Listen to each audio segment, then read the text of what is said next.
কোনো দেশ বিপদে পড়লে সবার আগে ভারত সেই দেশের পাশে দাঁড়ায়। এবারও সেই একই রূপ দেখল বিশ্ব। ইরাকের কুর্দিস্তানে মানবিক সহায়তা পাঠালো ভারত।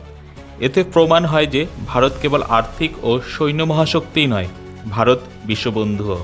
ভারত ইরাকের কুর্দিস্তানে ব্রোকেডাইলেটর, ইনহেলার ও ভেন্টিলেটর পাঠিয়েছে ভারত। এই মানবিক সহায়তা ইরাকের মানুষের খুব দরকার ছিল।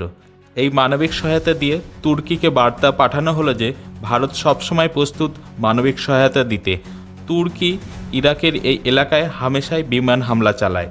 তুর্কি কুর্দ জাতিগোষ্ঠীর তাদের দেশের শত্রু মনে করে, আর তুর্কির এই শত্রুকেই মানবিক সহায়তা দিয়ে একদিকে তুর্কিকে বুঝিয়ে দেওয়া হয়েছে যে ভারত তার শত্রুদের জব্দ করতে কি করতে পারে। Bureau report, Kolkata. এ বিষয়ে আরও জানতে কলকাতা সমাচার চ্যানেলটি লাইক করুন, সাবস্ক্রাইব করুন ও বেল আইকনটি প্রেস করুন। ধন্যবাদ।